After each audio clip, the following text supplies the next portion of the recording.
आज हम लोग पुराने सेशन में जब हमने सीपीसी के इंट्रोडक्शन की बात की थी उससे आगे बढ़ेंगे।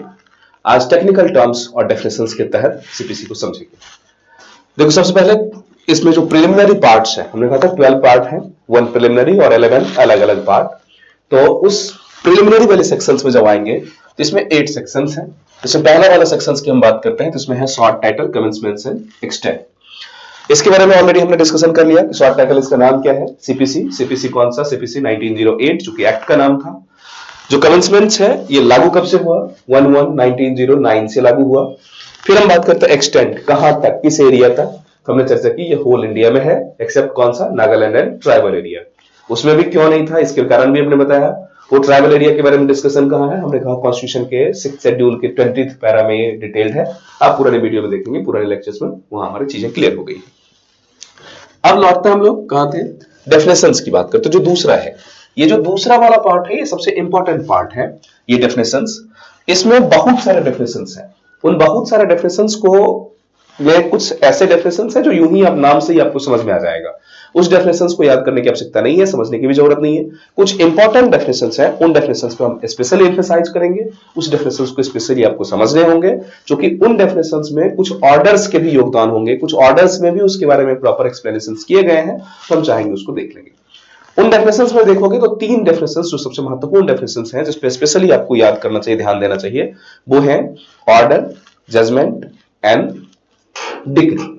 अब ये कंसेप्ट्स होंगे, ऑर्डर, डिक्री और जजमेंट का अंतर क्या होगा, थोड़ा सबसे पहले समझ लेते हैं, फिर आगे हम लोग डील करेंगे। देखो, किसी भी बात में कोर्ट जो निर्णय देती है, पूरा का जो पूरा निर्णय होता है वो निर्णय होता है जजमेंट। अब जजमेंट में वो सारी चीजें ऐड की जाती हैं जो पक्ष और विपक्ष ने बहस के दौरान बताई थी, जिसने प्रूव दिया था, जो डिसअप्रूव किया, जिसने जिस बात के अपने पक्ष में समर्थन रखा, जज ने क्या ऑब्जर्व किया, जज की मानसिकता कैसी थी, ऑब्जर्वेशंस कैसा था, वो सारी चीजें लिखी होती है। कई बार जजमेंट इतने लंबे हो जाते हैं कि सामान्यतः पढ़ना उसे दूर हो जाता है। कई बार 50, 100, 200, 300 पेज तक के भी जजमेंट हो जाते हैं। तब सोचो इतना पढ़ना कैसे पॉसिबल होगा। तो फाइनली एक आम आदमी के लिए जो रिजल्ट की बात है, जो मुद्दे की बात है कि आखिर जजमेंट हुआ क्या, जजमेंट में कहा क्या गया, जो विवादास्पद मुद्दे थे उस मुद्दा का सॉल्यूशन क्या निकला, ये फाइनल बताओ। तो ये जो फाइनल बताने की बात होती है वो होता है क्रक्स। और क्रक्स के रूप में जो लास्ट में लिखी जाती है, जो फॉर्मल लैंग्वेज में केवल अधिकार और कर्तव्य और जो इश्यूज हैं डिस्प्यूट्स के, उसको क्लियरिटी में क्या किया जाना चाहिए, क्या नहीं किया जाना चाहिए, इसके बारे में स्पष्टता लिख देता है, उसे डिक्री कहते हैं। अर्थात डिक्री जजमेंट का सबसे लास्ट में फॉर्मल एक्सप्रेशन होता है, जिसमें पूरी पूरी बातें सारगर्भित रूप से लिख दी जाती हैं। क्लियर। एक तीसरा कंसेंसस में आ जाता है ऑर्डर। अब ऑर्डर क्या होता है? ऑर्डर के बारे में बात करें तो ऑर्डर और डिक्री लगभग सुनने में सेम लगता है, लेकिन वो सुनने में सेम नहीं है। इसीलिए डेफिनेशन में भी कहा गया कि वो फॉर्मल एक्सप्रेशन ऑफ जज का वो फॉर्मल एक्सप्रेशन जो उसने दिया है या जो उसने आदेश दिया है, जो डिक्री नहीं है। अर्थात डिक्री के अलावा जो कुछ भी जज कोई आदेश देता है उसे ऑर्डर कहा जाता है। जैसे एक उदाहरण के तौर पर सोचो, मान लो कोई मुकदमा चल रहा है, मुकदमा में जजमेंट अभी आनी बाकी है, डिक्री लिखनी बाकी है, लेकिन अभी तत्काल रूप से जज को कुछ नई चीजों की आवश्यकता हुई या नई तरीके से सबूत इकट्ठा करने की आवश्यकता हुई या कुछ नए चीजों को इनोवेट करने की आवश्यकता हुई, इन्वेस्टिगेट करने की आवश्यकता होगी। तो ऐसे कंसर्न्स में जब जांच पड़ताल या कुछ किया जाए या कैसे सबूतों को इकट्ठा किया जाए, इनसे संबंधित यदि जज कोई विशेष रूप से ऑर्डर देता है, आदेश देता है, तो उसे ही ऑर्डर कहा जाता है। अर्थात जज का वो फॉर्मल एक्सप्रेशन जो डिक्री नहीं है। मतलब वैसे भी नॉर्मल आदेश का मतलब वो आदेश सामान्य अर्थ में हुआ, और डिक्री या जजमेंट बड़े अर्थ में चला जाएगा, जहां की उन सारे डिस्प्यूटेड मुद्दों का सॉल्यूशन हो जाएगा। ऑर्डर में कोई जरूरी नहीं है कि सारे मुद्दों का सॉल्यूशन हो या डिस्प्यूटेड मुद्दे का सॉल्यूशन हो, इसके अलग भी हो सकता है। ऑर्डर प्रोसीजरल भी हो सकता है, तत्कालिक रूप से भी हो सकता है, लेकिन डिक्री क्या होगा? डिक्री फाइनल होगा, जिसमें सारे के सारे वो मुद्दे जिसके लिए प्लान लाया गया था, जिसपे वाद और विवाद थी, उन मुद्दे का सॉल्यूशन है। क्लियर? थोड़ा और भी क्लियर हो गई। जब हम इसको डेफिनेशनल पार्ट्स में देखेंगे तो थोड़ा देख लो। सबसे पहला इसमें जो फर्स्ट पार्ट है वो ये है, कोड मींस रूल। जब भी कोड लिखा होगा इसमें इसका मतलब रूल हो जाएगा। 2 के सबसेक्शन 1 में ये बातें हैं। उसके बाद 2 के सबसेक्शन 2 में लिखा है डिक्री। यहां से एक पॉइंट और भी ध्यान रखिए, यहां जजमेंट पहले होता है, डिक्री बाद में आता है, लेकिन जब आप सीरियल देखोगे उसमें तो डिक्री और जजमेंट बहुत बाद में है। जैसे 2 में डिक्री है, 2:9 में जजमेंट है। अब कंसर्न ये होगा कि इसका क्या मतलब, ऐसे क्यों होगा? तो अंग्रेजी के अल्फाबेटिकल अक्षर के रूप में इस डेफिनेशन को सेटल किया गया है। इसमें इसकी वास्तविक जो कॉन्सिक्वेंस है उस पर नहीं रखा गया है, इसीलिए जजमेंट और डिक्री पहले आ गया। तो इसका मतलब यह नहीं कि डिक्री वास्तव में भी पहले ही होता है, ये डेफिनेशन लिखने के लिए अंग्रेजी के अल्फाबेटिकल ऑर्डर में लिखा गया है, इसीलिए आप कंफ्यूज नहीं होना। आगे हम लोग इसकी चर्चा कर लेते हैं। तो अब देखो यहां डिग्री का मतलब है, तो डिग्री का मतलब क्या होता है, थोड़ा इसको समझते हैं। डिग्री का पहले इसकी डेफिनेशन समझते हैं, फिर हम लोग टेक्निकल टर्म समझेंगे क्या होगा। देखो डिग्री मींस होता है formal expression of an education, मतलब एजुकेशन जो न्याय व्यवस्था उसमें फॉर्मल एक्सप्रेशन, फॉर्मल एक्सप्रेशन का क्या मतलब, जो फाइनल रूप से कहा गया। फॉर्मल का मतलब उसमें बिना किसी लाग लपेट की डायरेक्टली वो बातें कही गई जो जरूरी थी। तो formal expression of an education मतलब विवाद का, which so far as regards of the court expressing it, जो कोर्ट एक्सप्रेस करता है, कंक्लूसिवली डिटरमाइंस द राइट, या स्पेशली इस मुद्दे पे ध्यान रखोगे, conclusively determines the rights of the parties. इसका मतलब क्या होगा, फाइनल निष्कर्षण हो गया कि पार्टीज के राइट क्या है, पार्टीज की जरूरत क्या है, जो विवादास्पद मुद्दा था उसको फाइनली सॉल्व किया गया with regard to all or any matters. अब यह भी ध्यान रखो, ऑल और एनी मैटर्स, या तो सारे मुद्दे जो डिस्प्यूट के थे उन सारे मुद्दों को सॉल्व कर देगा, या उन मुद्दों में से कुछ मुद्दों को सॉल्व करेगा, of the matters in controversy in that suit. अब इसका मतलब यह हो जाएगा कि फाइनली इसको टर्म से समझ लो। नॉर्मली हमने कहा कि कोर्ट के वो सारे मुद्दे जो विवादास्पद थे उसका सॉल्यूशन करना डिग्री होगा। अब इसी आधार में एक पॉइंट और भी देखो, इसमें लिखा है मे बी आइदर प्रिलिमिनरी और फाइनल। इसका मतलब क्या होगा, प्रिलिमिनरी डिग्री का मतलब ये हो जाता है, प्रिलिमिनरी और फाइनल दो टाइप की डिग्री होते हैं। एक डिग्री वो होगा जैसे मान लो 10 मुद्दे हैं, 10 पॉइंट पे विवाद है, कोर्ट ने फाइनल डिस्कशन से पहले ही एक या दो मुद्दे को निपटा दिया, तो एक या दो मुद्दे पे उन्होंने जो डिग्री दी वो अंतिम डिग्री तो नहीं हुई, अभी भी कुछ मुद्दे बचे हैं जिसपे फैसला देना बाकी है। तो वो जो मुद्दा होगा जब पूरी तरह विवाद को फाइनली निपटा लिया जाए तो उसको फाइनल डिग्री कहा जाता है। कुछ मुद्दे अभी भी बचे हुए हैं, केवल कुछ मुद्दों में ही फाइनल डिस्कशन हो गया, फाइनल डिस्कशन हो गया, तो उसको कहते हैं प्रिलिमिनरी डिग्री। दोनों में अंतर समझ में आ गया। फाइनली आप ये समझो, इन टेक्निकल टर्म को छोड़ो, इसीलिए दुरूह होता है ये समझना। हमने कहा डिग्री का मतलब वो चीज है जो मुद्दा विवादास्पद है उस मुद्दे का सॉल्यूशन, यही बात इसमें लिखी गई है, कंक्लूसिवली डिटरमाइंस द राइट। दूसरा कंसेंस ये है, ये उसमें दूसरा क्या लिखा है, all or any. All or any का मतलब या तो सारे मुद्दों को सुलझा दे या कुछ मुद्दों को सुलझा दे। अब यदि ऑल को सुलझा दे तो ये क्या हो जाएगा, फाइनल डिग्री, और यदि एनी कुछ ही मुद्दों को सुलझाए इसका मतलब प्रिलिमिनरी डिग्री, जो कि इसके बाद भी डिग्री बचा हुआ है। क्लियर हो गया ये मुद्दा, मतलब जितने भी विवादास्पद मुद्दे हैं उसका सॉल्यूशन यदि पूरी तरह सॉल्यूशन कर दिया तो फाइनल डिग्री, यदि उसमें से कुछ मुद्दे का सॉल्यूशन किया, कुछ अभी भी बाकी है, फर्दर होना है, तो उसको कह लेंगे प्रिलिमिनरी डिग्री। क्लियर हो गया। आते हैं आगे हम लोग, इसमें कुछ पॉइंट्स स्पेशली लिखना है कि आखिर उसमें क्या क्या नहीं होंगे। It shall be deemed to include the rejection of plaint. इसमें क्या क्या आ जाएंगे, जो प्लांट है मान लो किसी कारण से बात को रिजेक्ट कर दिया गया, किसी भी कारण हो सकते हैं, तो प्लांट रिजेक्शन या determination of any question with section 144 but shall not include. अब यहां ध्यान रखो, मतलब इसमें वो सारे मुद्दे जो रिजेक्ट कर दिए वो भी आ जाएगा, लेकिन इसमें कुछ मुद्दे होंगे जो डिग्री में इंक्लूड नहीं होंगे। तो वो कौन सा मुद्दा है, इसकी चर्चा करें। तो देखो इसमें दो मुद्दे होंगे जो ऐड नहीं होंगे, any adjudication from which an appeal lies as an appeal from order. वो मुद्दे जो और जिसका अपील हो सकता है एक ऑर्डर की तरह, जैसे डिग्री का अपील तो होता ही है, आगे हम लोग इसको डिफरेंशिएट करेंगे। ऐसे मुद्दे जिसमें ऑर्डर की तरह अपील हो सकता है, उस मुद्दा ये मुद्दा डिग्री में इंक्लूड नहीं होगा। हाँ, जिसमें डिग्री की तरह नॉर्मल अपील होता है, आगे इसके ऑर्डर्स तमाम है जिसके बारे में लोग डिस्कशन करेंगे। तो हमने कहा जिसमें ऑर्डर की तरह अपील किया जा सकता वो मुद्दा इसमें नहीं होगा डिग्री में। फिर क्या होगा, any order of dismissal for default.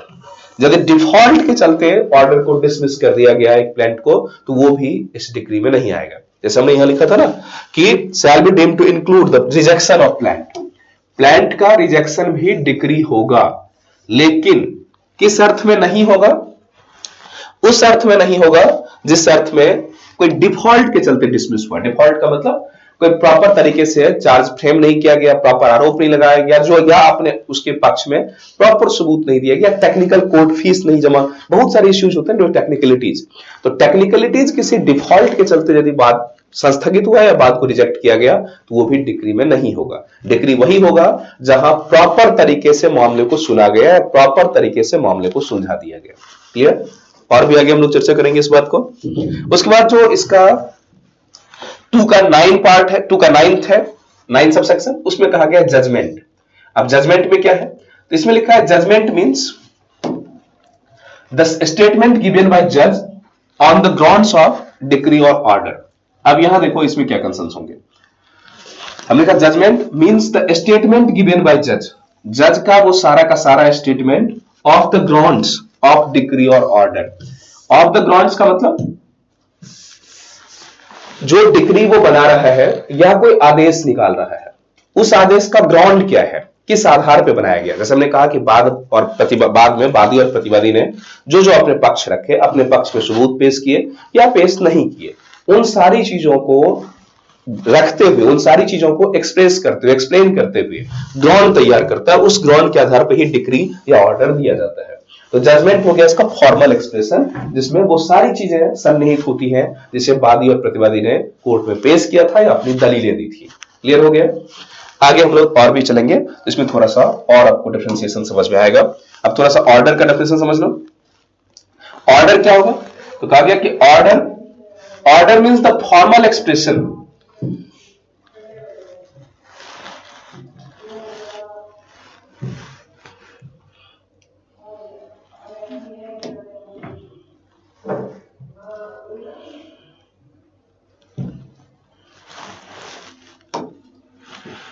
देखो ऑर्डर मींस क्या हो जाएगा, order means the formal expression of any decision of a civil court which is not a decree.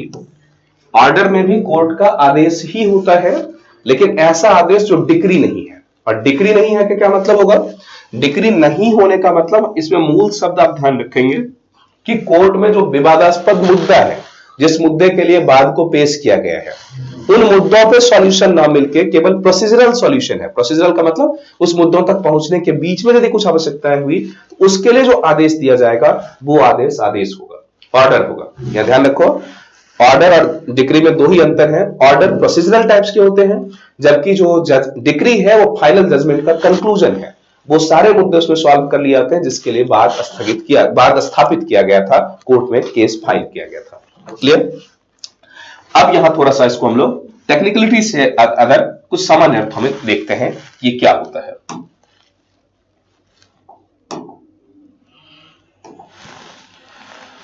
देखो डिक्री का कहां एक्सप्लेनेशन है, इसका सेक्शन 2.2 में इसका एक्सप्लेनेशन है। अब सेक्शन 2.2 में इसके तहत जो इसमें अंतर्निहित अर्थ है डिक्री के, जो टेक्निकलिटी से अलग सामान्य अर्थों में एक सामान्य भाषा में समझा जाए तो डिक्री किसको कहेंगे, तो इसके लिए हम चर्चा करते हैं। तो देखो डिक्री के लिए खासियत क्या होनी चाहिए, देयर मस्ट बी एडजुडिकेशन, मतलब ये किसी विवाद में ही हो सकता है, बाद में ही हो सकता है। बाद का मतलब प्लान, यदि कोर्ट में कोई मामला गया है, स्पेशली सिविल कोर्ट में, उसी में एडजुडिकेशन, उसी में ये हो सकता है, अदरवाइज नहीं हो सकता। फिर क्या है, such adjudication must have given in a suit. In a suit का मतलब जो सिविल कोर्ट में केस जाता है, सिविल कोर्ट में जो मैटर जाता है उसको सिविल सूट कहा जाता है। तो सिविल मामले में ही, सूट किसमें होता है, सिविल मामले में, तो ये सिविल मामले में ही होना चाहिए। फिर उसके बाद क्या होगा, it must have determined the rights of parties with regard to all or any. जो अभी हमने डेफिनेशन में देखा था उसको अलग अलग डिफरेंस है, या तो सारे मुद्दों को सॉल्व कर लिया या किसी एक मुद्दे को सॉल्व किया। अब इसमें हमने कहा कि यदि सारे को सॉल्व कर लिया तो क्या होगा, मतलब any of the matters in controversy in the suit, suit में जो कंट्रोवर्सीज है उसको सारे सॉल्व कर ले, कम सॉल्व कर ले। सारा सॉल्व कर ले तो क्या हो जाएगा, फाइनल, और इसका मतलब क्या हो जाएगा, preliminary. Such determination must be conclusive in nature. Conclusive का नेचर का मतलब उसे फाइनली निष्कर्षण कह दिया जाए, कंक्लूसिव होना चाहिए। ये पूछे जाते हैं कि इसमें अंतर क्या होगा, तो कंक्लूसिव इन नेचर, फाइनल निष्कर्षित कर दिया जाए कि आखिर क्या होगा।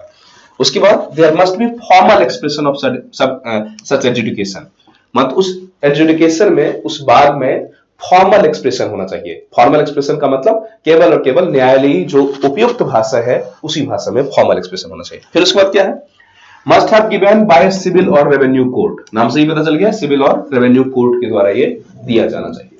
क्लियर हुआ। अब यहां कुछ और भी पार्ट्स की हम लोग चर्चा करेंगे। जैसे देखो डिसीजन व्हिच आर डिक्रीज, मतलब कुछ डिसीजन डिक्री भी होते हैं।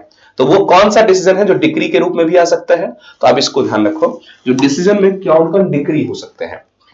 कहा जाता है कि डिसीजन का मतलब कोर्ट ने कुछ भी कहा वो सारी चीजें डिसीजन, लेकिन सारे डिसीजन डिक्री नहीं होंगे। डिक्री कौन होगा, हमने कहा कि डिक्री वही हो सकता है जिसमें फाइनली जो विवादास्पद मुद्दे हैं उसका सॉल्यूशन हो जाए। तो यहां जाएगा डिसीजन व्हिच आर डिक्रीज में कौन होंगे, पहला order of abatement of suit, suit का उपशमन या अबेटमेंट करना। ये यदि ऑर्डर है ऐसा, तो एसईआर डिसीजन लिया गया तो ये डिक्री में आएगा, order of abatement of suit. दूसरा है dismissal of appeal as a time barred. Time barred का मतलब जैसे किसी मुद्दे में केस करने के लिए टाइम दिए जाते हैं कि आपको यदि आपके अधिकार की या आपके राइट्स की क्षति हुई है तो उसकी आप उसके सॉल्यूशन के लिए या उसकी क्षतिपूर्ति के लिए आप कोर्ट जा सकते हैं, सामान्य व्यवस्था है। लेकिन उसमें भी ये नहीं है कि आज आपके साथ कोई ज्यादती हुई, आपके अधिकारों का हनन हुआ और आज से 25 साल या 30 साल के बाद आप आएंगे कोर्ट तो कोर्ट आपको सुनेगी, ऐसा नहीं होता। एक नॉर्मल कंसर्न्स है कि जिस दिन आपका अधिकार हनन हुआ उसके बाद अलग अलग मुद्दों के लिए अलग अलग टाइम फ्रेम बनाया गया, लिमिटेशंस बनाए गए, इतने दिन के अंदर यदि आप बात प्रस्तुत करते हो तो सुने जाने योग्य होते हैं, अदरवाइज सुने जाने योग्य नहीं होते हैं। तो इसीलिए यह कहा जाए dismissed of appeal as time barred, क्योंकि टाइम पूरा हो गया, इसके बाद आपका यदि आपके अपील को डिसमिस कर दिया गया। अपील इसमें स्पेशली लिखा है, तो अपील का मतलब यह हो जाएगा किसी कोर्ट ने आपके खिलाफ फैसला दिया, तो उस फैसले के खिलाफ आप उच्च न्यायालय में या जो उससे ऊपर के सक्षम न्यायालय होंगे वहां जाने का एक पर्टिकुलर टाइम होता है। उस टाइम तक यदि आपने उस डिक्री को या ऑर्डर को चैलेंज नहीं किया तो फिर वो पूरी तरह लागू हो जाएंगे और इसके आधार पर आपकी बात को खारिज किया जा सकता है। मतलब यदि कोई फैसला है और आपके खिलाफ है और आपको लगता है कि नहीं ये हमारे राइट्स का हनन करता है, हमारे मूल उद्देश्य था जिसके लिए हमने कोर्ट गए थे उसकी पूरी प्राप्ति नहीं कर पाए, तो आप एक टाइम लिमिटेड फॉर्म में जा सकते हैं अपील में। तो time barred, dismissal appeal as a time barred. फिर क्या है, dismissal of suit or appeal for want of evidence or proof. आपके अपील को, आपके सूट को इसलिए डिसमिस कर दिया गया, सूट मतलब पूरी बात को ही, कि for want of evidence of proof, evidence of proof मतलब आपने जो बातें कही है उसके लिए आपने जो कोई प्रूफ नहीं दिया, और जब प्रूफ नहीं दोगे तो आपकी बात में सत्यता नहीं होगी। सामान्यतः यह माना जाता है कि जो आरोप लगाता है, जो व्यक्ति कंप्लेन करता है, उसे ही अपनी बातों को प्रूफ करना पड़ता है। तो यदि आपने अपने बात के लिए सब्सटेंसिव प्रूफ नहीं दिया, इस आधार पर भी आपको डिनाई कर दिया जाएगा, तो डिसमिस कर दिया जाएगा, तो ये शुड बी डिसीजन डिक्री में आ जाएंगे। Rejection of plan for non payment of court fee, court फी आपने नहीं दिया, इस अर्थ में भी यदि आपका डिसमिस हुआ, रिजेक्शन हुआ आपका प्लान, तो उस रिजेक्शन को भी डिक्री मान लिया जाएगा। फिर है ग्रांटिंग और रिफ्यूजिंग टू ग्रांट इंस्टॉलमेंट, यदि इंस्टॉलमेंट्स को भी रिफ्यूज किया गया या एक्सेप्ट किया गया, इस केस में भी जो प्लान जो निर्णय है वो डिक्री होगा। फिर है modification of schemes under 92 of this code, section 92 के तहत यदि बाद में कुछ मॉडिफिकेशंस होता है तो वो भी डिक्री होंगे, बदलाव किया जा सकता है। फिर है order holding appeal not maintainable, मतलब ऐसा ऑर्डर जिसमें यह कहा गया कि इसके अपील मेंटेनेबल नहीं है, अपील नहीं हो सकता, तो ये भी डिक्री हो जाएंगे। Determination of any question under section 144 restitution, इसको जब हम अलग सेक्शंस पढ़ेंगे तो उसमें डिटेल करेंगे कि रेस्टिट्यूशन क्या होता है। इसके तहत जो भी मुद्दा आएगा वो मुद्दा भी डिक्री नहीं कहलाएगा, ये सॉरी डिक्री कहलाएगा वो, तो आप स्पेशली इन मुद्दों को याद कर लेंगे। फिर हम लोग आएंगे decision which are not decrees, वो डिसीजन जो डिक्री नहीं होंगे। ऊपर में क्या था कि वो डिसीजन जो डिक्री होंगे, और यहां है वो डिसीजन जो डिक्री नहीं होंगे।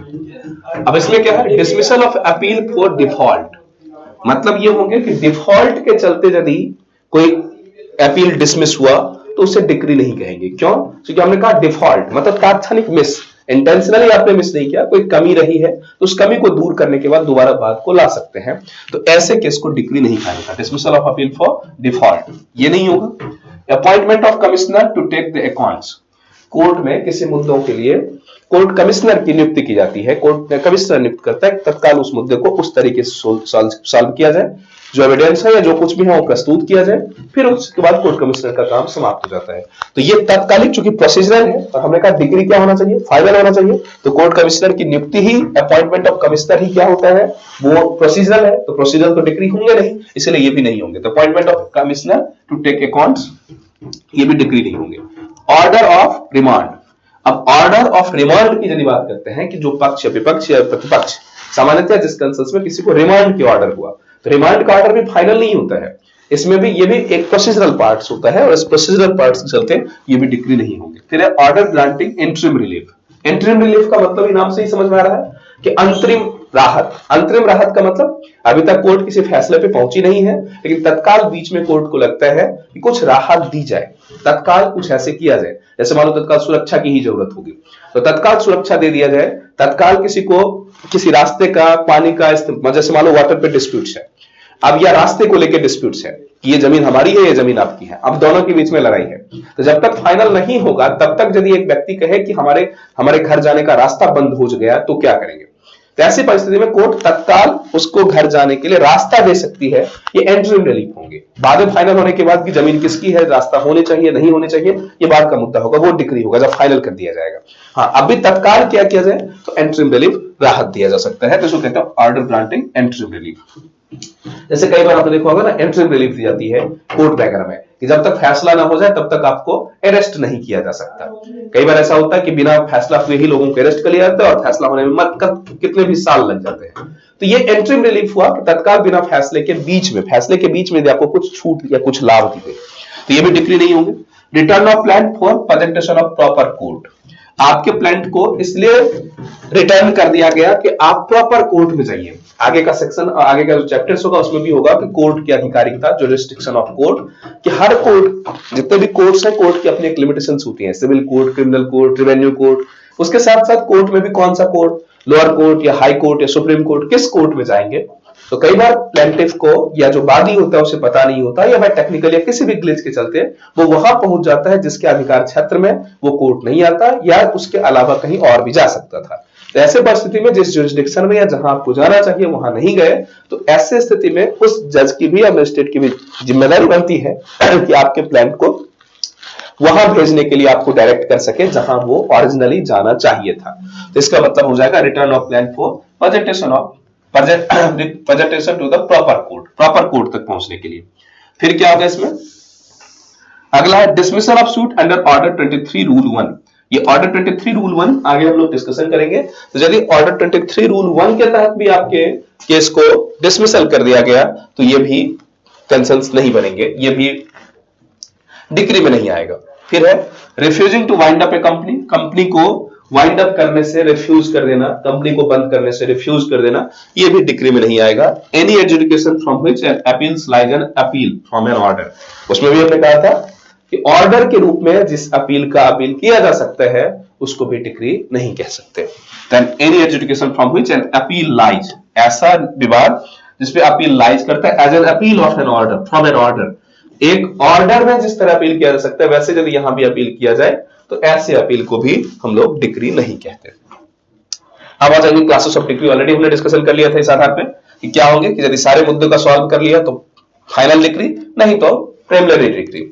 अब यहां हो जाएंगे प्रिलिमिनरी डिक्री। डिक्री को इस आधार पे तीन पार्ट बांटते हैं, एक हुआ प्रिलिमिनरी डिक्री, दूसरा होगा प्रिलिमिनरी डिक्री। प्रिलिमिनरी डिक्री का क्या मतलब, ऑब्वियसली हमने डिस्कशन कर लिया कि यदि बात को पूरी तरह सॉल्व नहीं किया गया, पहले ही कुछ मुद्दों के लिए सॉल्व किया गया, अभी भी बहुत सारे मुद्दे बाकी हैं, तो उसको कहते हैं प्रिलिमिनरी डिक्री। दूसरा हो जाएगा फाइनल डिक्री। फाइनल डिक्री का मतलब जब बात को पूरी तरह सॉल्व कर लिया गया। इसके बाद है partially preliminary and partially final, कुछ ऐसे मुद्दे जहां कुछ तो प्रिलिमिनरी डिसाइड हुआ और कुछ फाइनल हो गया। ऐसे बहुत सारे बाद में कुछ मुद्दे ऐसे भी हैं कि जिसका अभी फाइनल हो गया तो फाइनल डिक्री में भी वही आएगा, और कुछ मुद्दे अभी भी फैसला होने बाकी है, मतलब कुछ प्रिलिमिनरी डिक्री हो जाएंगे या कुछ फाइनल डिक्री। तो ऐसे डिक्री को मिक्स्ड डिक्री कहते हैं, partially preliminary and partially final decree. अब इस तीनों पॉइंट के लिए कुछ इंपॉर्टेंट पॉइंट्स हैं जिसको आपको नोट करना होगा, स्पेशली इसको ध्यान रखेंगे। वैसे भी हमने डिस्कशन कर लिया लेकिन ये कई बार पूछे जाते हैं एग्जाम्स में, तो आप स्पेशली इस पॉइंट को ध्यान रखेंगे। Rejection of plant is a decree under section 2 of the 2। यदि प्रॉपर रिजेक्शन हुआ तो डिक्री होगी, लेकिन यदि डिफॉल्ट के चलते डिक्री रिजेक्शन हुआ इसका मतलब वो डिक्री नहीं होगा, स्पेशली ध्यान रखेंगे। Rejection of plant is a decree under section 2(2). Restitution order under 144 is a decree. अभी हमने डिस्कशन किया था 144 के अंदर यदि रेस्टिट्यूशन होगा, रेस्टिट्यूशन आगे हम लोग डिस्कस करेंगे कि क्या होता है। उसके बाद अपीलेबल ऑर्डर, वो अपीलेबल ऑर्डर, अभी हमने क्या कहा था कि ऐसे डिक्री जिसको ऑर्डर की अपील की तरह अपील हो सकता है, वो भी नहीं होगा। तो इसके बारे में डिटेल डिस्कशन कहां है, appealable order section 104 order 43 rule 1, ये डिक्री नहीं होंगे। स्पेशली इसको ध्यान रखेंगे, ये जो ऑर्डर की तरह अपीलेबल है उसको डिक्री नहीं कहते। और ये कहां मेंशंस है, सेक्शन 104 ऑर्डर 43 का रूल 1, इसको हम लोग आगे डिस्कशन करवा लेंगे। क्लियर। अब उसमें भी क्या है, एक चीज और भी ध्यान रखेंगे,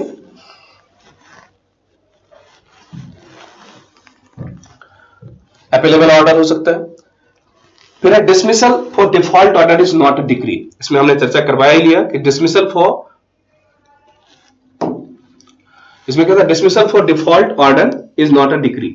यदि पूरी तरह नॉर्मल आपका डिसमिसल हुआ तब तो डिक्री होंगे, लेकिन यदि किसी डिफॉल्ट के चलते हुआ है तो फिर वो डिक्री नहीं होंगे। एक टाइम होता है इसमें क्रॉस डिक्री, ये भी स्पेशल समझ लेंगे। जैसे एक बार मुद्दा जब आपकी कोर्ट में जाता है तो कई बार ऐसे विचित्र निर्णय आते हैं जिसमें कुछ डिसीजन प्लेंटिव के पक्ष में आता है, कुछ डिसीजन जो डिफेंडर है उसके भी पक्ष में चले जाते हैं।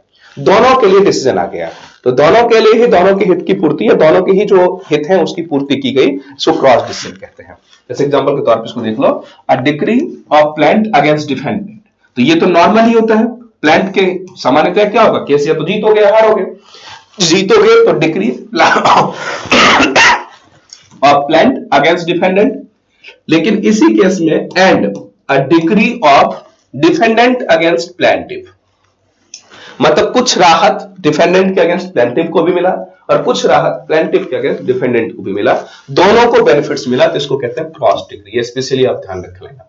नॉर्मली डिक्री में क्या होता है, या तो हाँ होता है या नहीं होता है, लेकिन कुछ डिक्री ऐसे भी होंगे, कुछ नॉर्मल जो मुद्दे होते हैं वो क्या होता है, आप कोर्ट में जाओगे तो सामान्य अर्थ में यही तो होता है कि या तो आपके बाद निरस्त हो जाएंगे या बाद आपके सफल हो जाएंगे तो आपने जो आरोप लगाए थे, जो जो चीज किए थे, वो सारी की पूर्ति कर दी जाएगी। कुछ कंसर्न्स ऐसे हुए कि कुछ तो आपके पक्ष में गया और कुछ डिफेंडेंट के पक्ष में, इसको कहते हैं क्रॉस डिक्री। फिर क्या होगा उसके बाद,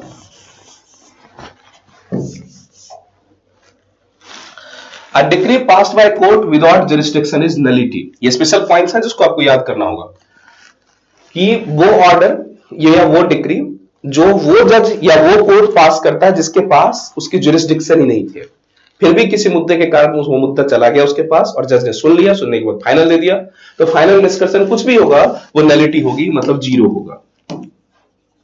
एक चीज और भी ध्यान रख लेंगे यहां, यदि कहीं मुद्दा ऐसा होता है कि जुरिस्डिक्शन में सामान्य कंसेंस में एक बातें होती है कि हमेशा जो मुद्दा सुना जाता है तो सुनने में जो सबसे लोअर जज होंगे जो सुन सकते हैं उनके पास मुद्दे भेजे जाते हैं।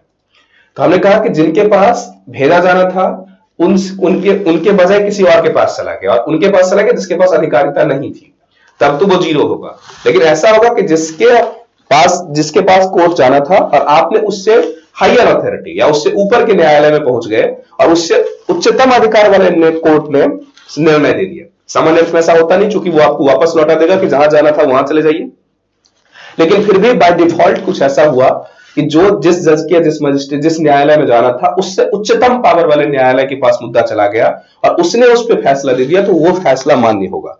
लेकिन यदि जो जुरिस्डिक्शन है उससे कम शक्ति वाले या उसके अधीन वाले न्यायालय ने फैसला दिया तो वो मान्य नहीं होगा। ये स्पेशल ध्यान रखेंगे। यदि उससे उच्चतर अधिकार वाले न्यायालय ने फैसला दिया तो उस फैसला की मान्यता होगी। यदि अपने अधिकार के बाहर कोई न्यायालय फैसला देता है तो उस अधिकार की मान्यता नहीं होगी। ये क्लियर हो गया। नलिटी का मतलब जीरो, कोई महत्व नहीं। इसके बाद होगा an order imposing compensatory cost under section 35A। Compensatory का मतलब कुछ चीजें आपको पूरक के रूप में कुछ दी जाती है, कंपेंसेशन दिया जाता है। Under 35A is an appealable order under section 101FF। मतलब यदि कंपेंसेटरी कॉस्ट कुछ दिए जाते हैं तो उसके खिलाफ ऑर्डर की तरह अपील किया जा सकता है। और हमने अभी क्या कहा था, जिसमें अपील किया जा सकता है वो डिक्री नहीं होंगे, इसीलिए so it is not a decree. इसलिए स्पेशली ध्यान रखेंगे कि compensatory cost under section 35A ये भी डिक्री नहीं होंगे। क्यों नहीं होंगे? क्योंकि इसकी ऑर्डर की तरह अपील किया जा सकता। अब यदि इसको हम चार्ट वाइज डिस्कशन करें तो चार्ट वाइज इसको हम डिसाइड करते हैं कि डिक्री और ऑर्डर के बीच में क्या डिफरेंसेस हैं। अभी तो आपने डिक्री बेसिक से समझ लिया, डिक्री में क्या आता है क्या नहीं आता है। थोड़ा डिक्री और ऑर्डर के बीच में थोड़ा सा और डिस्टिंक्शन कर लेते हैं, ये क्या होता है। देखो जो डिक्री है, डिक्री प्रॉपरली किसमें 2 का सेक्शन 2 के पॉइंट 2 में डिस्कशन किया गया है डिक्री का, और जो ऑर्डर है वो थोड़ा सा डिफरेंशिएट है 2 का 14 पॉइंट में। जो सेक्शन 2 के पॉइंट 14 है उसमें इसको स्पेशली डिस्कशन किया। सबसे पहला डिफरेंस तो यही है। दूसरा क्या है कि ऑर्डर केवल और डिक्री केवल सूट में ही हो सकता है। अभी हमने कहा था ना केवल एडजुडिकेशन होना चाहिए, न्यायालय में होना चाहिए मुद्दा, उसमें भी कौन सा, रेवेन्यू या सिविल न्यायालय।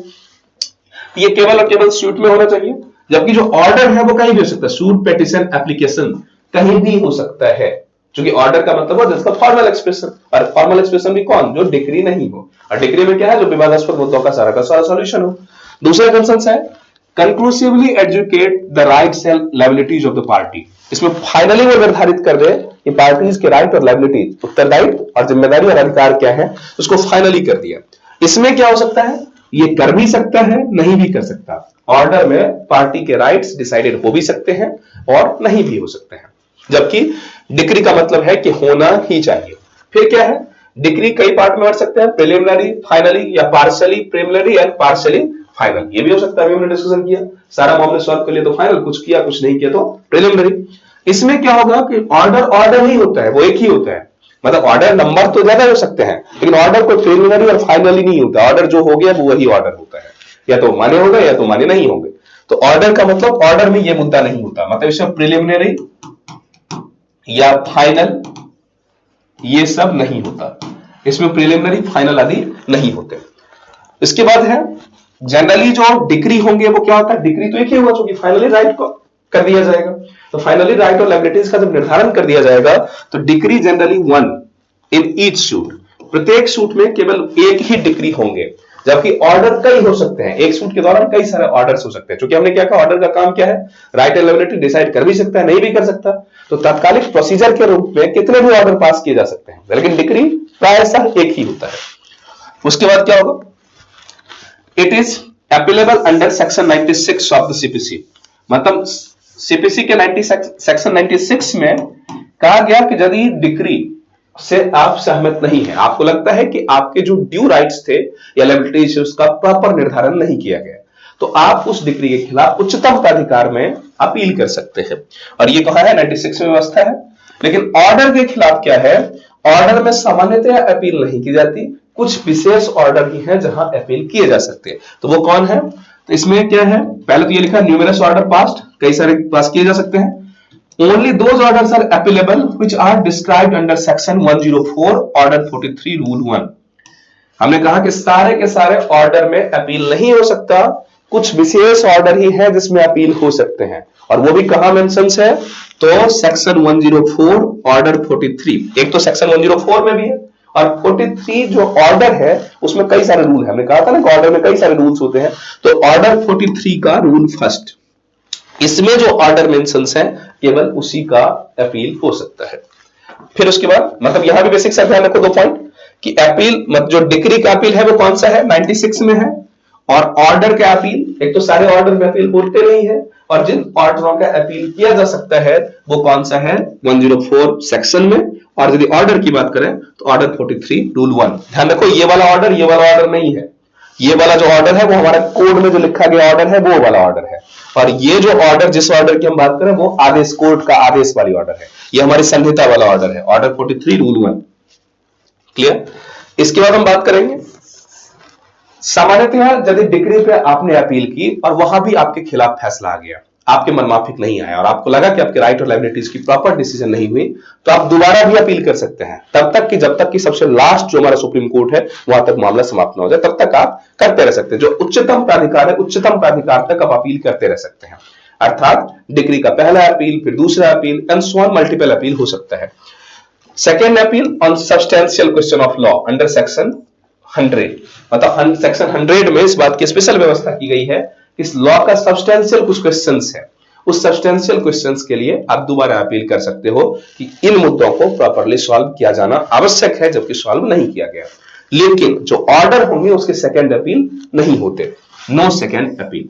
यहां स्पेशली ध्यान रखो, हमने कहा कि डिक्री में आप पर्याप्त रूप से अपील कर सकते हो, सेकंड अपील भी कर सकते हो। कब कर सकते हो सेकंड अपील?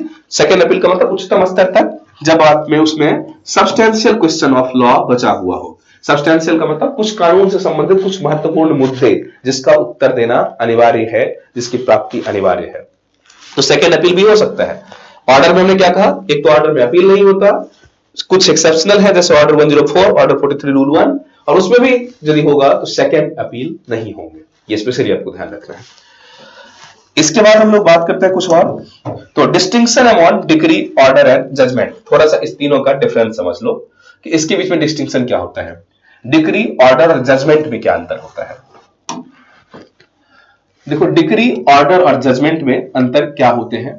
डिक्री हमने कह ही दिया, ये क्या होगा कि finally rights and liberties decide करता है। ऑर्डर क्या है, ये फॉर्मल एक्सप्रेशन है, जो डिक्री नहीं है। जजमेंट में हमने क्या कहा था, जजमेंट पूरा का पूरा फाउंडेशनल वैल्यूज है, इस आधार पे डिक्री या ऑर्डर दिए जाते हैं। ठीक है, ये डिटेल एक्सप्रेशन है। इसको थोड़ा शाब्दिक अर्थ हम यदि चाहो तो उसको भी हम लिख सकते हैं, ये जुडिशरी के एग्जाम्स में भी पूछ लिए जाते हैं। तो कहा था judgement is prior stage, judgement क्या है, प्रियोर स्टेज है, एंड डिक्री और ऑर्डर सब्सिक्वेंट स्टेज। जजमेंट में ही तो पूरा जज का निष्कर्षण होगा, जज ने पूरा ऑब्जर्वेशंस किया कि हमें क्या चाहिए, इसके क्या निष्कर्षण होंगे, इस मुद्दे का क्या अर्थ निकाला जाए, और उस अर्थ के बाद ही डिक्री और ऑर्डर पास किया जाता है। इसलिए डिक्री और ऑर्डर क्या है, सब्सिक्वेंट स्टेज। सब्सिक्वेंट स्टेज का मतलब बाद का स्टेज, और ये क्या है, प्रथम स्टेज, पहले का स्टेज। फिर क्या होगा, स्टेटमेंट गिवन बाय अ जज are described in a judgment but not in a decree or order। याद ध्यान रखो, स्टेटमेंट गिवन बाय अ जज आर डिस्क्राइब्ड इन जजमेंट, मतलब पक्ष और विपक्ष को सुनने के बाद जज ने क्या ऑब्जर्व किया, जज ने क्या स्टेटमेंट दिया, जज को क्या लगता था, वो सारी चीजें डिटेल में जजमेंट में लिखी जाती है। लेकिन जो डिक्री था, हमने कहा कि आप 200, 300, 400 पेज की जजमेंट हो जाएंगी, एक 1000 पेज की जजमेंट हो जाते हैं, तो इतना पॉसिबल तो है ही नहीं पढ़ना। तो जज ने क्या कहा, पक्ष ने क्या कहा, विपक्ष ने क्या कहा, प्रोसेसर क्या हुआ, तो इन सारी चीजों को जानने में ना तो हमारी दिलचस्पी होती है, एक आम आदमी की बात करें, एक अन्य व्यक्ति को ना तो दिलचस्पी होती है, ना उसकी जरूरत होती है। उसको क्या चाहिए कि फाइनल रिजल्ट क्या मिला। जैसे राम जन्मभूमि का मुद्दा था, तब राम जन्मभूमि की टेंपल में 100 साल में किसने, हिंदू पक्ष ने, मुस्लिम पक्ष ने क्या सबूत दिए, क्या दलील दिए, उसका क्या क्रॉस किया, उसका क्रॉस नहीं किया, इसे आम आदमी को जानने में बहुत ज्यादा इंटरेस्ट ना तो है, ना तो जरूरी है। और इसीलिए इतने लंबे जजमेंट को फाइनली ये लोगों में जानने की इच्छा थी कि फाइनली निष्कर्ष क्या निकला, कि जमीन किसकी है, राइट किसके है। तो जहां कंक्लूजन लिखा जाता है उसको डिग्री कहते हैं। फॉर्मल जज ने जो एक्सप्रेस किया, जज ने जो क्रॉस किया, इसका मतलब क्या होना चाहिए, इसका मतलब क्या होना चाहिए, ऐसा नहीं तो क्या होगा, ऐसा होगा तो क्या होगा, वो सारी चीजें जजमेंट में आएंगी। हमने कहा कि स्टेटमेंट गिवन बाय जज are described in judgement but not in decree और ऑर्डर। डिक्री और ऑर्डर में सीधा सीधा फॉर्मल बातें कही जाती हैं कि आप कहना क्या चाहते हो, जो आप कहना चाहते हो वो डायरेक्टली बोलो।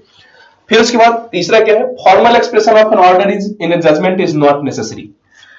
देखो, ऑर्डर में formal expression of an order in judgement is not necessary.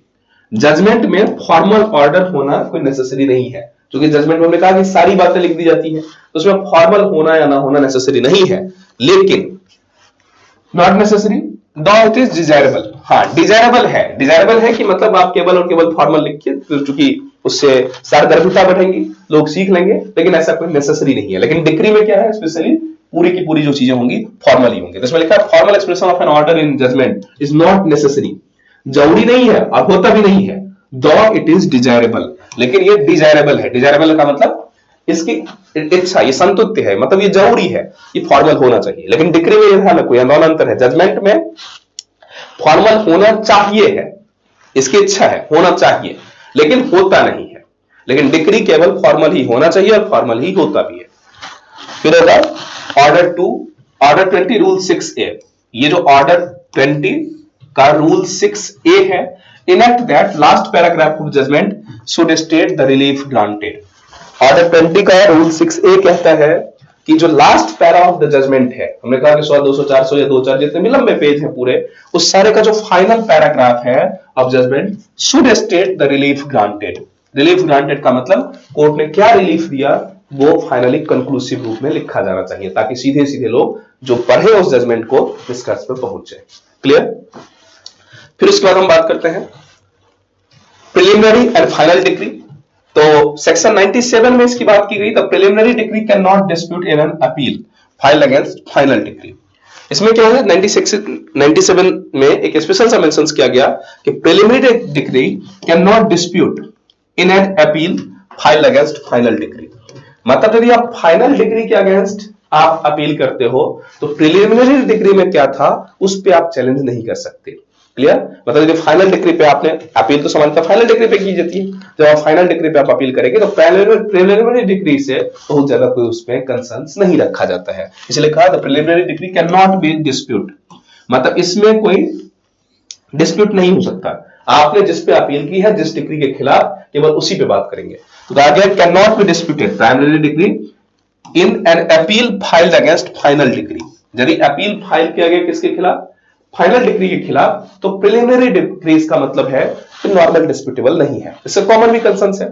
Preliminary decree pass हुआ, इसका मतलब ये कब हुआ होगा? जब फाइनल डिक्री आया था उससे बहुत पहले हो गया होगा, और आपने तब उसके खिलाफ अपील नहीं की। यदि उसके खिलाफ अपील करते तो that be the different part. इसका मतलब आपने उस डिक्री को स्वीकार कर लिया। इसका मतलब है कि आप ये मानते हो कि जो प्रिलिमिनरी डिक्री था वो सही था। अब आपको फाइनल डिक्री में प्रॉब्लम हो रही है, तो आप फाइनल डिक्री के ही अपील में गए हो। इसका मतलब है कि जब आप प्रिलिमिनरी डिक्री को तब एक्सेप्ट कर लिए थे, तो आज भी आपको एक्सेप्ट करने होंगे। क्लियर? फिर उसके बाद आएंगे हम लोग नेक्स्ट सेशन। अब जैसे इसमें थोड़ा डिफरेंस और समझ लो, प्रिलिमिनरी और फाइनल डिग्री का डिफरेंस क्या होगा। वैसे हमने डिफरेंस तो बता ही दिया, लेकिन फिर भी फॉर्मली समझ लो, लिखने में आपके काम आ जाएंगे। इसमें क्या क्या होंगे? प्रिलिमिनरी डिग्री में further proceeding are necessary to dispose of the suit finally. इसमें फर्दर डिसीजन बाकी होंगे कि फाइनली सूट को फाइनली कैसे उसको समाप्त किया जाए या डिस्पोज किया जाए। क्यों? क्योंकि हमने कहा प्रिलिमिनरी मतलब कुछ ही मुद्दों को सॉल्व किया गया। फिर है only some or one of the controversial matters are disposed of. केवल एक या कुछ मुद्दे ही जो कंट्रोवर्सी थे उसको सॉल्व किया गया। It assertions what to be done, ये बताता है कि आगे क्या किया जाना है। फिर बताता है इट इज इंडिपेंडेंट, ये स्वतंत्र होता है। फाइनल डिग्री से बहुत ज्यादा मतलब नहीं होता इसे। In partition and partnership suit, partition या पार्टनरशिप सूट की जब बात करें, सेवरल प्रिलिमिनरी डिग्री में be passed. Preliminary decree specially ध्यान रखो, क्या प्रिलिमिनरी डिग्री एक ही, फाइनल डिग्री तो एक ही होगा, ये तो कंफर्म है। प्रिलिमिनरी डिग्री एक हो सकता है या कई हो सकते हैं। तो स्पेशली पार्टनरशिप केस में और जो पार्टीशन का केस है उसमें मल्टीपल प्रिलिमिनरी डिग्री भी पास हो सकते हैं। क्वेश्चन आ सकता है कई बार, तो आप इसमें लिखेंगे कि ये वाले decree preliminary decree multiple pass हो सकते हैं, स्पेशली किसमें? Partition and partnership decree. फिर बात करते हैं फाइनल में क्या होगा? It disposes the suits finally, rights and liabilities are finally adjudicated, finally decide कर दिया गया। It state the results of preliminary decree, ये प्रिलिमिनरी डिग्री का रिजल्ट बताता है। It is dependent on the preliminary decree, यहां ध्यान रखिए प्रिलिमिनरी डिग्री पे ये डिपेंडेंट होता है, क्योंकि ऐसा नहीं होगा कि प्रिलिमिनरी में आपने कुछ अलग डिग्री दिया और फाइनल में जाकर उसके खिलाफ चले जाएंगे। इसलिए उसकी कंसिस्टेंसी मेंटेन रहनी ही चाहिए, तो इसलिए ये डिपेंडेंट होगा। ऐसा तो होगा नहीं कि प्रिलिमिनरी में भी कुछ और कहा, कल आपने कुछ और कह दिया। And subordinate to preliminary decree, इसलिए प्रिलिमिनरी डिग्री बहुत महत्वपूर्ण होता है। इसलिए हमने कहा प्रिलिमिनरी डिग्री पे सामान्यतः चैलेंज नहीं किया जाता है, जब आप फाइनल डिग्री पे चैलेंज करने जाओगे, इसलिए ये सब्सिक्वेंट होंगे। फिर उसके बाद हम लोग आते हैं ओनली वन का मतलब जो फाइनल डिग्री है वो कितना होना चाहिए? फाइनल डिग्री केवल एक ही होना चाहिए, फाइनल डिग्री मल्टीपल नहीं होता। जो भी बातें लिखनी है सारगर्भित रूप से आप लिख देंगे। इसके बाद हम लोग आते हैं कुछ और भी टर्म्स में। ऑर्डर सेक्शन 2 के 14 पॉइंट्स में है ही, ऑलरेडी हमने इसके बारे में वहां लिख ही लिया था। The formal expression of any decision of civil code which is not a decree, वो चीजें जो फाइनल डिग्री नहीं है वो ऑर्डर है। अब इसमें हम लोग चर्चा करते हैं कि क्या क्या, वहां हमने चर्चा किया था ना सेक्शन 104 का और रूल 43 का फर्स्ट में, कि अपीलेबल ऑर्डर कौन कौन सा हो सकता है। तो और इसमें हम लोग फिर से एक बार चर्चा और भी कर लेंगे, ये तो वहां डिटेल करेंगे ही 104 में 43 रूल में। यहां हम लोग कुछ चर्चा करते हैं कि ऑर्डर ऐसे जो डिग्री है, ऑर्डर्स व्हिच आर डिक्रीज, वो ऑर्डर जो डिक्रीज है, ये ऑलरेडी हमने पहले डिस्कशन कर लिया। An order rejecting a plaint, फिर क्या होगा? An order dismissing a suit for non payment of fee, court fee नहीं देने के चलते रिजेक्ट हुआ। तो इसमें तो ऑलरेडी क्लियर, इसमें कोई डिफॉल्ट है नहीं, डिफॉल्ट नहीं है इसका मतलब यदि रिजेक्ट हो गया ये डिग्री होंगे। हाँ, कोई डिफॉल्ट हुआ, डिफॉल्ट का मतलब कोई मिस हुआ, टेक्निकल ग्लिच है, तब यदि कोई हो रहा है तो वो डिग्री नहीं होगी। फिर क्या है? An order discharging some of the defendants और want of the cause of, उसके बाद है an order rejecting a plaint for insufficiency of stamp. Insufficiency मतलब जो स्टैम्प पेपर जितने वैल्यूज का होना चाहिए था वो नहीं है, तो आ जाएगा। फिर उसके बाद आ जाएगा decision that is subordinate to court has no jurisdiction, यहां स्पेशली ये बात भी हमने चर्चा कर लिया, decision of that the subordinate court has no jurisdiction, वो भी क्या होंगे? ये डिसीजन बता दिया कि सबऑर्डिनेट कोर्ट के पास इस मुद्दे को सुनने के लिए ज्यूरिसडिक्शन नहीं है, तो ये भी एक डिक्री ही होगा। मतलब कोर्ट ने बार कर दिया कि ये जो कोर्ट है ये सबऑर्डिनेट कोर्ट इस मुद्दे को नहीं सुन सकता। ऐसे ही ये टोटल चीजें हमने ऑलरेडी डिस्कशन कर लिया। फिर इसमें लिखा है कि order which are not decree, वो ऑर्डर जो डिक्री नहीं है, इसमें भी हमने डिस्कशन कर लिया। Remand under section 151, rejection of appeal for the have sue in form of pauperis. Form of pauperis का मतलब जो गरीब लोग हैं बिना फॉर्म के ही पे करते हैं, बिना उन्हें कोर्ट फीस वगैरह नहीं दिए जाते हैं। फिर है डिसीजन इन प्लेंटिफ्स फेवर, यहां स्पेशली 2-3-4 पॉइंट स्पेशली आप ध्यान रखो। और जैसे overruling of a plea against overruling of plea against the maintainability of suit, ये जो कंसर्न्स हैं इसको स्पेशली ध्यान रखेंगे। Overruling of plea against the maintainability of suit. फिर है decision in plaintiff's favour as to his locus standi to sue, मतलब decision plaintiff के फेवर में आ जाए और उसका जो लोकस स्टैंडी टू सू, मतलब वो प्लेंटिव को, लोकस स्टैंडी का मतलब समझते हो कि मतलब वो व्यक्ति उस लायक था भी नहीं कि वो केस कर सकता था या नहीं कर सकता था। यदि इस अर्थ में बिना डिसाइड किए हुए लोकल स्टैंडी और कोर्ट का फैसला आ गया तो भी ये मुद्दे डिक्री में नहीं आएंगे। फिर हो जाएगा उसके बाद declaration of an question of limitations, jurisdiction, res judicata and mentionability of suit which determines only the plaintiff's right to sue and not the ambit of decree। यहां ध्यान रखो स्पेशली, यदि केवल प्लेंटिफ के राइट ही, हमने कहा किसी मुद्दे में प्लेंटिफ और डिपेंडेंट दोनों के राइटों का ध्यान रखना चाहिए, केवल प्लेंटिफ का राइट्स का नहीं, तो केवल वो मुद्दा जिसमें केवल और केवल प्लेंटिफ का ही ध्यान रखा गया, only the plaintiffs right to sue not fall within the ambit of decree, ये डिक्री में नहीं आएगा। The decision of issue as a limitations in favor of plaintiffs is not a decree as much as it decides merely the plaintiff's right to sue। क्यों नहीं होगा? क्योंकि ये केवल प्लेंटिफ के राइट को ही डिसाइड करता है, केवल प्लेंटिफ की ही बातों को सुनता है, प्लेंटिफ को ही फेवर करता है, इसलिए सही नहीं होगा। फिर क्या, interlocutory order may amount to decree under section 22 if the are sufficient to। Interlocutory order जो अंतरिम ऑर्डर होते हैं वो डिक्री हो सकता है कब, if there are to sufficient, मतलब जो यदि वो सफिशिएंट हो सकता है कब, dispose of the suit as a whole, या तो पूरी तरह सूट को डिसाइड कर दे। तो हमने कहा था यदि सूट को पूरी तरह डिसाइड कर ही देगा तो ऑलरेडी वो ऑर्डर डिक्री ही हो जाएगा।